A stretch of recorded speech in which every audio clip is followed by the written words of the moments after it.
নমস্কার সবাইকে বন্ধুরা, আজকে ৯ জুলাই ২০২৪ ইংরেজি ত্রিপুরা দর্পণ পত্রিকায় উঠে আসা কয়েকটি হেডলাইন হল: নিটের প্রশ্নপত্র ফাঁস হয়েছিল সুপ্রিম কোর্ট, হিংসায় বিধ্বস্ত মণিপুর সফরে গেলেন রাহুল, সরকারি জমিতে ক্লাবগুলি ভাঙ্গার সিদ্ধান্ত প্রশাসনের, বিশালগড় হাসপাতালে মাত্র একজন চিকিৎসক, এসএমসি থেকে অপসারিত শিক্ষক বিলোনিয়া বিদ্যাপীঠে, রাজ্যে প্রথম কিডনি প্রতিস্থাপন, পঞ্চায়েতে প্রার্থী বাছাই বিজেপিতে মারামারি, এক ব্যক্তিকে পিটিয়ে ছিনতাই ৩ লক্ষ টাকা।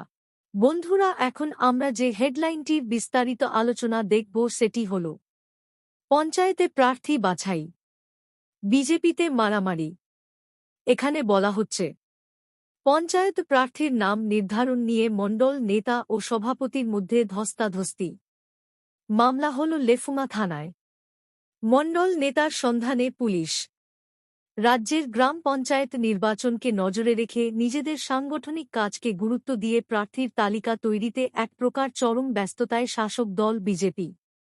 বামুটিয়া বিধানসভার উত্তর লেম্বুছড়া গ্রাম পঞ্চায়েতের ৬ নং ওয়ার্ডের প্রার্থী বাছাইয়ে রবিবার দিন লেম্বুছড়ার ৪৮ নং বুথে সভা নিয়ে বসে বিজেপি দল।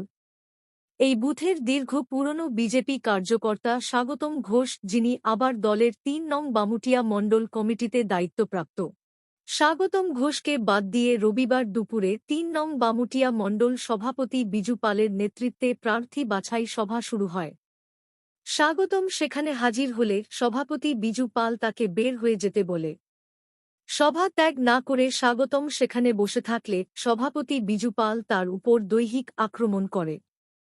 শুরু হয়ে যায় দুজনের মধ্যে চরম ধস্তাধস্তি।